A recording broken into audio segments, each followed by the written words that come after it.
let's talk Dee Winters.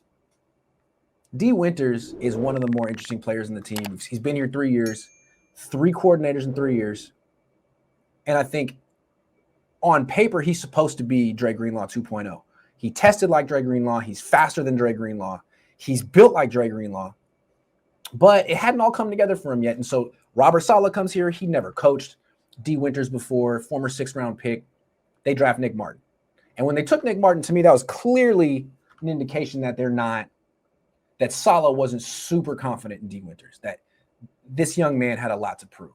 So far, it seems like he's answered every question.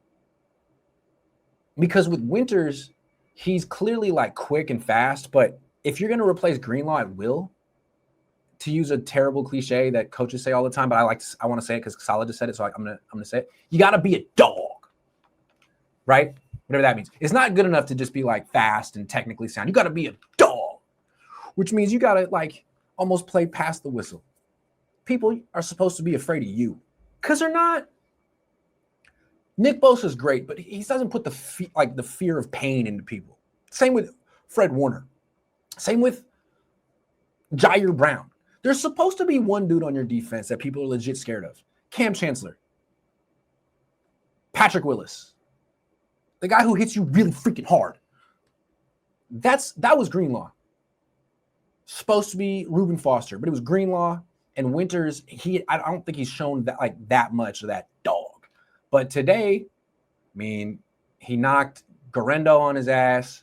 He hit Christian McCaffrey really hard near the sideline, which was such a Greenlaw move. Greenlaw did that as a rookie to Kyle Juszczyk. Juszczyk caught the ball in the flat, and, you're not supposed to hit your teammates. Greenlaw ran over and hit him as hard, knocked him on his ass.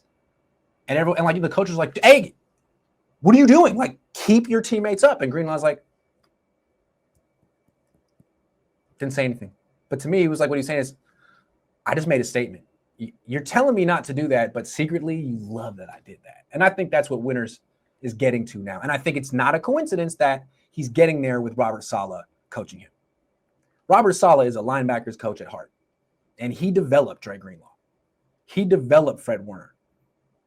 And I think he developed Azeez Al-Shaair. These were his projects. And now Nick Martin's his project, but also Dee Winters is too. It's not like Saleh comes in here and is like, I didn't draft you. I don't like you. Like, no, he's going to coach all these guys.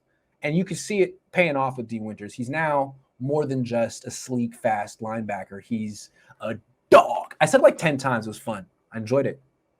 I think that's enough, though. What do you guys think?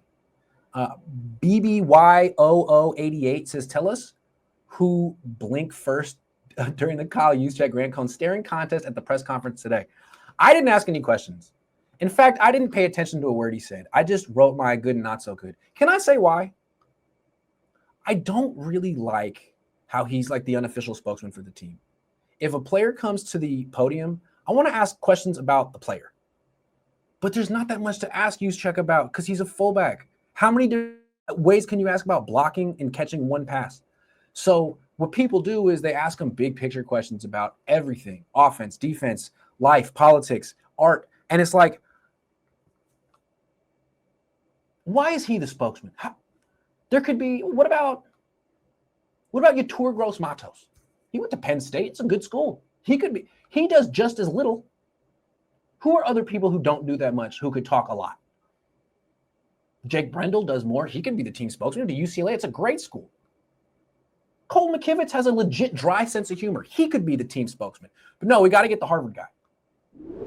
So, no, we weren't staring at each other, and I wasn't listening.